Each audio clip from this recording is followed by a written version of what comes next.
What's up, everybody? We're on top of the grain bin. Everywhere you see.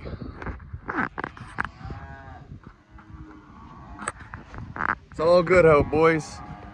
It's all good hope. Now got me a cold one. Got me some whiskey. Got about 200 head of cattle in the corral, bawling for their mamas because they got weaned over the weekend. But I figured we got a big pay-per-view coming up, one that actually gets my dick hard. So I figured we'll talk some fights. Max Holloway versus Topuria. That's one of the best fights the UFC could possibly make right now. I can't think of a money fight that's better than that one. And it's a tough one for me because I'm not really a fan of Ilya personally, but I'm also not a fool, and I'm not going to deny his talent because the kid is amazing. You know, he's got great grappling, he's got great striking, amazing power. He might have the best power in that division. I mean, you could argue Josh Emmett, but you know, we saw what happened when they fought. But Max Holloway has the best chin in that division. But you know, I think if Ilya lands on Max with his best strike, that's going to be bad news, and he can put out anyone. So Max going to have to be elusive. He's going to have to use his range, his speed. And Ilya, the one thing I will say about him, he is hittable. You know, I saw Bryce Mitchell tag him a few times. I've seen Jai Herbert tag him. Volk was actually outlanding him, but Volk was throwing a bunch of weak shit that Ilya didn't respect, and that's why he walked right through it, backed him to the fence, and landed that bomb that knocked him out cold. But I thought Volk was fighting very scared that fight. He was coming off a nasty KO, and he knew Ilya had power. And with someone like that, you can't be scared because you got to earn their respect, and you got to keep them off of you. And you know, Volk, he just seemed terrified of getting hit, and lo and behold, he got cracked and he got put out. I will say Max just fought Justin Gaethje, who you could argue probably hits harder than Ilya, and he did quite well there. And he's fought a lot of power punchers, and he's never been KO'd. So you do have that going in Max's favor. Damn, I really don't know who to pick. It's one of these deals where my heart is obviously for Max, but my mind is telling me Ilya.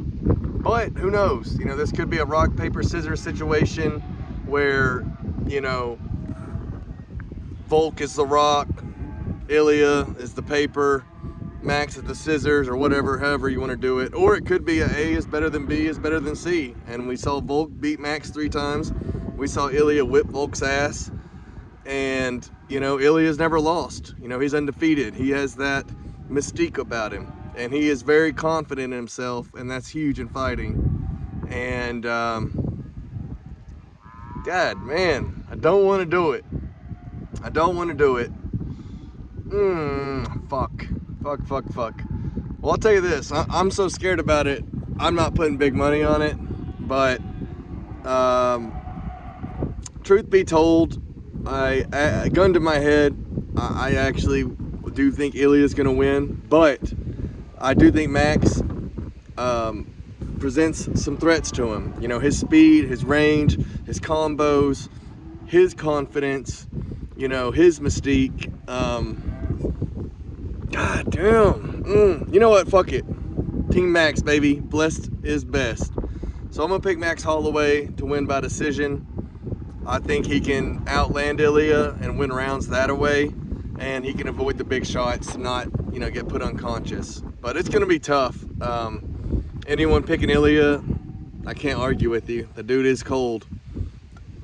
But moving on, I don't want to spend all day talking about it.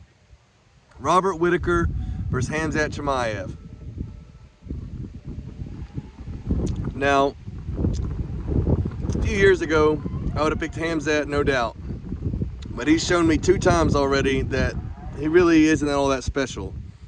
And the fact this is 5 rounds, I think really benefits Robert Whittaker. If he can survive that storm, I can totally see Whittaker taking Hamzat to school and probably even finishing him, because Hamzat is very hittable and his gas tank is very questionable. Now, Whitaker has amazing takedown defense. That's one of his top qualities. He's kind of like the middleweight Jose Aldo, where they're really good strikers. They are a bit chinny, but very technical and have amazing takedown defense. Now, I'm picking Whitaker in this one, but I wouldn't be shocked at all if Hamzat comes out and whips his ass. But Whitaker's looked really good recently. Thought he looked great versus Paulo. I thought he looked great versus Vettori when they fought. He looked good versus Cannonier when they fought. You know, really the only time that Whitaker looked bad was when DDP cracked him with that huge jab. And I don't think Hamzat has the power DDP does, or the striking skills he does. But I think Hamzat's going to come out shooting for his life. Whitaker's going to sprawl. He's going to do his best to keep it standing. And, you know, as the fight goes on, I see Whitaker taking over. And I think Hamzat's going to get embarrassed in front of his own people. And I'm going to pick Robert Whitaker by 4th round knockout. Now the next fight, it's a fun one. You got Alexander Rakic, who's coming back from the Shadow Realm after a year he sent him there. And he's fighting Magomed Ankalaev, the true #1 contender at light heavyweight. Now, a lot of people are high on Rakic. I don't know why. You know, you look at his best wins. He beat Thiago Santos post John Jones fight, where, you know, I don't think Santos has beaten anyone since the John Jones fight. And then he beat Anthony Smith, who, you know, Anthony Smith's a gatekeeper. Now, he's also lost to Ozdemir. He got, you know, lost to Blachowicz, even though he got hurt in that fight. But, you know, Blachowicz was checking those kicks and everything. There's a reason why his legs got hurt. And then, you know, Yuri knocked him out. But I will give him credit. He looked very good versus Yuri in round 1. And, you know, Yuri had to come back. But, you know, even though I love Yuri and he's my boy, he's not near as smart as Ankalaev when he's in there. And Ankalaev can be really hard to hit, and he has amazing grappling. And, you know, I'm going to be putting big money on Ankalaev this week. I think there's no way in hell he's going to lose this fight. And, you know, I think Rakic's going to get exposed again as the fraud that he is. You know, everyone wants to put Rakic up there like he's some superstar, but he's not. He's trash. And Ankalaev, I think Ankalaev will tap him out. I'm going to go Ankalaev round 2 submission, because, you know, we saw Rakic, he will quit. And I think, you know, Ankalaev's going to make him quit again. He actually has really good striking and ground and pound. You know, I mean, his striking is amazing for a Dagestani. And then he has really good ground and pound as well. But, yeah, we're going to go Ankalaev. I don't even think it'll be close. I think he whips his ass. And the next fight I want to talk about is Shara Magomedov versus Armen Petrosyan. Now, I'm a big fan of Shara. You know, he gets some haters, you know, but I'm a big fan of the one-eyed pirate. I think he's got a really fun style. Obviously, his takedown defense is horrible, but, you know, he is entertaining to watch. And, you know, anytime he fights, I'm going to tune in, and I'm going to be excited to watch him. And, you know, I think he goes out there and styles on him. Petrosyan, he's a striker, you know, doesn't have much takedowns. Although I think he tried taking down Baralho, if I remember correctly. But I think I view this as 2 strikers fighting, and one's a much better striker than the other. And I think Shara's going to style on him. Doesn't have the best power you would want, but I think Shara is going to win a unanimous decision. And the final fight I want to talk about is Dan 50K Ige versus Lerone Murphy. Now, I was late to the party on Lerone Murphy. I've been high on Ige for a long, long time.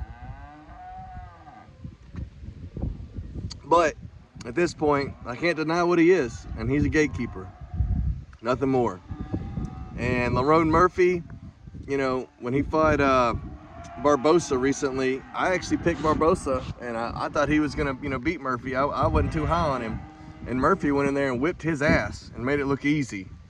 And Barbosa, he beat Ige, and I know MMA math isn't, you know, undefeated or anything, but I just view it as, you know, Ige's shown time and time again that he can be beat, and Lerone Murphy, I don't even think he has a loss on his record. And he's really, got good size for the division, very, very fast, very technical. And I think Dan's hard to finish. He is a tough guy. But I'm going to pick Murphy, unanimous decision. But I can't lie, man.